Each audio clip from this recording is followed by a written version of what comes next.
بسم الله الرحمن الرحيم أنا وفهد لي أفكار دانيرت حسب وطنية قبل كجبلي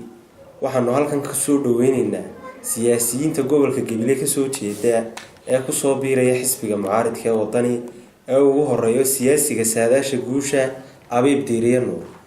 سياسيين تكرايا كسور شيء قبل كمروديشة وحنا لنا هيوان تسور دويننا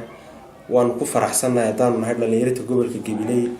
waxaan in badan barajeenayna in ay nagu soo biiraan siyaasiyiin miisaan culus ku leh gobolka Gabiley iyo gobolka Maroodijeexba waana ku faraxsanahay gacmo furan ku soo dhawaadaan waxaan soo dhaweynaa siyaasiyiinta culus hadaan nahay garabka dhalinyarada gobolka Gabiley ee xisbiga wadani siyaasiyiinta miisaanka culus ee gobolka Gabiley iyo gobolka Maroodijeex ka soo jeeda ee dhawaan xisbiga wadani ku soo biiri doona halka waxaan doonayaa inaan ka iftiimno ka hadalno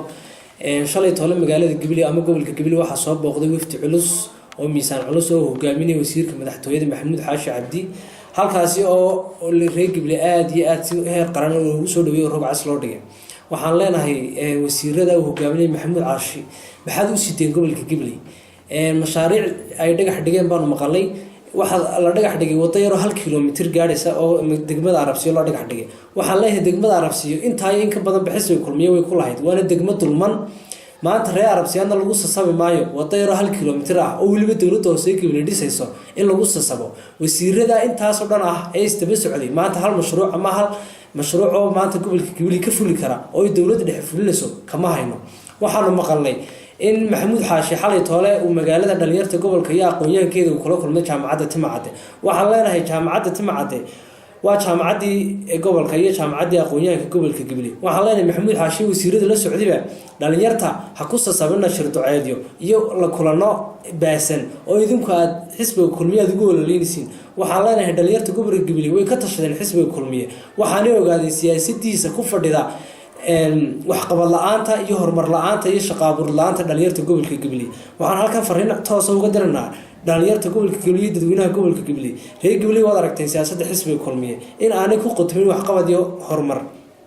waad aragteen in maanta mashaariicda la dhagax dhigay ee taliska oo kaliya ay fulin doonto dawladda hoose aanay ka fulin dawladda dhexe waxaan ugu balan qaaday reer Gabiley waxa lagu ogaa halhayskii ugu weynaa ee oran jireen markay kulmiye ahaayeen kun hadaan nuhin kulmiyaan nahay waad oran jirtay reer Gabiley hadaatiin maanta bal waxaad ku haysiin reer Gabiley bal noo sheega xisbiga kulmiye siyaasadiisaasi in aanay wax mashruuc ah aanay ka fulin gobolka Gabiley oo maanta reer Gabiley ay ku faanaan oo yiraahdaan xisbiga kulmiye ama dawladda dhexe xisbiga kulmiye aanu soo saarnay abaalka u galnay ayaa fulisay waxaan halkan baa uga dirayaa